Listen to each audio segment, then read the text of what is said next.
Halo semuanya, lanjut lagi dari city tour kita di kota Ho Chi Minh di distrik 1 dari part 1 yang sebelumnya. Dan sekarang kita berada di depan People Community Building. Bangunan ini dibangun di awal abad ke-19 sebagai markas besar pemerintahan kolonial Prancis. Lalu kemudian menjadi markas besar pemerintah Vietnam Selatan saat Perang Vietnam. Dan sekarang merupakan kantor pemerintahan lokal atau balai kota, sehingga kita tidak bisa masuk karena balai kota ini masih aktif dan kita hanya mengagumi keindahan arsitekturnya saja dari luar. Di depan atau seberang bangunan ini terdapat taman dengan patung Ho Chi Minh. Beliau adalah tokoh revolusioner dan presiden pertama Vietnam. Dan masih di daerah yang sama terdapat Nguyen Hue Walking Street. Di sini ramai banget dari sore sampai malam, pas lampu-lampunya dinyalakan, jadi daerah ini cantik banget kalau malam. Ada juga air mancur dengan bunga lotus pink di tengahnya. Nah, banyak orang lokal bahkan turis nongkrong di sini juga loh. Ada juga yang menjual street food, street performance, dan sebagainya. Terdapat restoran dan kafe di sekitar sini, dan yang paling terkenal adalah Cafe Apartment, di mana ini adalah bangunan apartemen bertingkat yang tua yang diubah menjadi kafe estetik. Sayangnya saat itu hujan deras, jadi kita tidak melakukan banyak hal di daerah ini. Kali ini kita berada di Dermaga Bahdang untuk naik water bus, menelusuri Sungai Saigon dan menikmati keindahan kota Ho Chi Minh di malam hari. Nah, water bus ini salah satu transportasi umum masyarakat lokal. Jadi harganya murah meriah. Jauh dekat hanya dengan 15.000 Vietnamese dong atau 9.500 rupiah sekali jalan per orang. Nah, kita beli tiket PP di loket di Dermaga Bahdang. Nah, nanti di sana juga ada timetable-nya, di mana kita bisa lihat kapan jadwal water bus-nya berangkat dan stop di beberapa dermaga mana saja. Nah, saat itu kita dapat tiket yang jam 6 sore. Dan pada jam itu water bus-nya hanya berhenti di dermaga Bin An nomor 4 dan balik lagi. Jadi kita ambil yang ini. Nah, di tiketnya juga ada nomor kursi. Namun, karena hanya sedikit penumpangnya saat itu, mungkin karena hujan juga, jadi kita duduk di mana saja. Nah, ada yang bilang kalau nomor kursinya tidak terlalu berguna karena penumpangnya bebas gitu milih tempat duduk. Nah, kalian bisa cepet-cepetan tuh duduk, milih tempat duduk di mana kalian suka. Nah, di beberapa tempat duduk juga yang dekat jendela, kalian bisa buka jendelanya loh ternyata, jadi lebih enak lihat pemandangannya.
Tapi ada campuran si sosnya, ada gulanya, sugar dan juga rasa sugarnya, ada cabenya pepper sedikit, sama ada lime juga.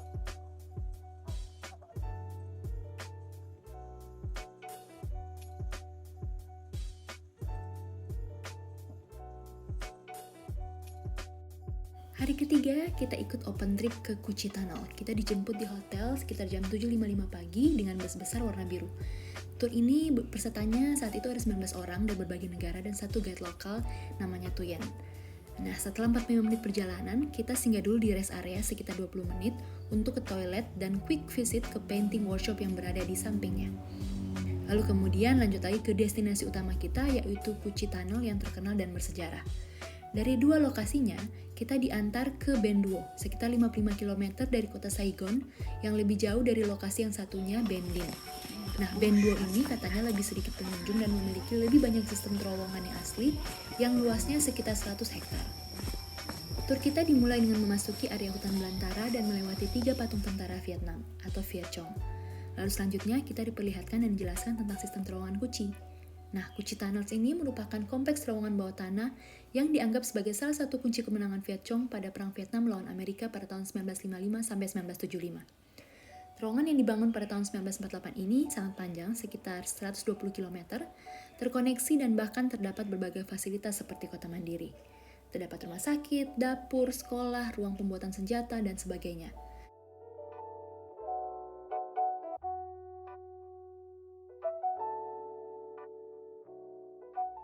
Selain itu, Viet Cong juga membangun berbagai jenis jebakan sebagai bagian dari taktik perang gerilya yang dipakai saat Perang Vietnam.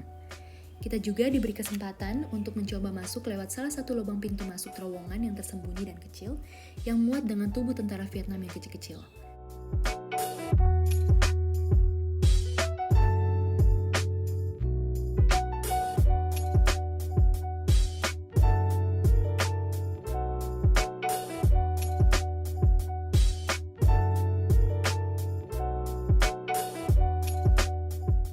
Selain itu, kita juga masuk ke salah satu terowongan yang panjangnya sekitar 50 meter, namun kalau kalian tidak sanggup, ada jalur ke pintu keluar sekitar setiap 10 meter. Kita hanya bisa sanggup 30 meter saja ya pemirsa, karena di dalam itu sempit, gelap, panas seperti berada di sauna. Kita juga tidak bisa berdiri tegak, kita harus jongkok, jalan jongkok, atau merangkak, ataupun membungkuk.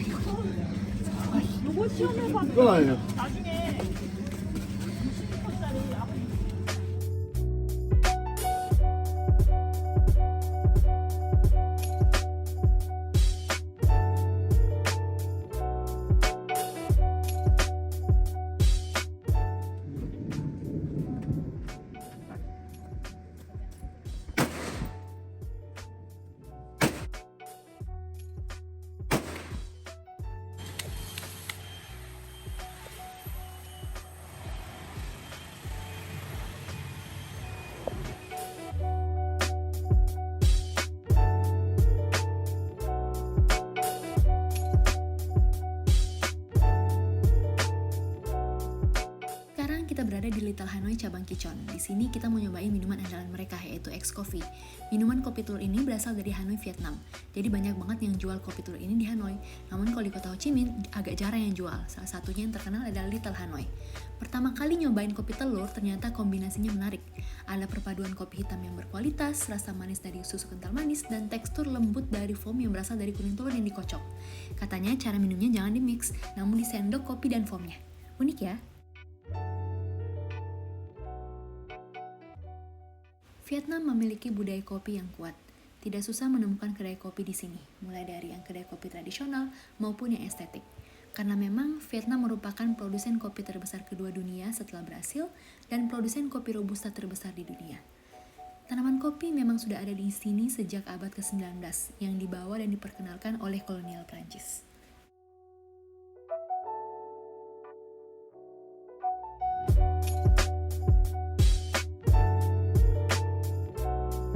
Saigon Zoo and Botanical Garden. You can see the street is very airy and beautiful. Masih ada beberapa jam sebelum kita ke bandara, aku akan mengajak kalian keliling kota Ho Chi Minh menggunakan bus bertingkat warna merah atau namanya Hop on Hop off bus. Harganya juga terjangkau, hanya 150.000 Vietnamese dong atau 96.000 rupiah per orang. Kita bisa beli tiketnya sama si petugas, terus si abang-abang yang pakai kaos warna merah di tempat berhentian busnya. Nah, kita naik bus ini di dekat gedung Independence Palace. Karena kurang tahu sama timetable-nya, jadi kita sempat nunggu busnya lumayan lama, sekitar 20 menit. Busnya ber-AC, adem banget, namun kalau kalian duduk di atas, kalian harus pakai AC alam ya, karena di atasnya terbuka. Namun kalau kalian kepanasan, tersedia juga topi kerucut khas Vietnam yang disebut non la yang bisa kalian pakai. Kita akan dibawa keliling kota, melewati dan berhenti di beberapa spot turis yang terkenal. Ada sekitar 10 stop pemberhentian bus. Nah, di samping kursi tersedia tombol stop kalau kalian pengen turun di stop selanjutnya. Setelah sejam lebih kita berkeliling dengan bus merah, kita akhirnya turun juga di Bouvienne Walking Street. Kita belum sempat datang ke sini karena beberapa malam sebelumnya itu hujan. Nah, jalan ini itu terkenal dan menjadi sangat hidup dan ramai saat matahari tenggelam. Malamnya, jalanan ini ditutup dari kendaraan bermotor. Jadi kita bebas jalan kaki di sini. Nah, tempat inilah yang merupakan pusat kehidupan malamnya Saigon yang penuh dengan bar, klub malam, restoran, kafe, live music, jalanan, dan berbagai jenis tempat hiburan malam di kedua sisi jalannya. Daerah ini juga dikenal sebagai pusat backpacker atau area western. Semua yang dibutuhkan turis ada di sini, mulai dari penginapan murah, tempat makan, tempat hiburan, tour and travel, tempat penukaran uang, minimarket, dan sebagainya.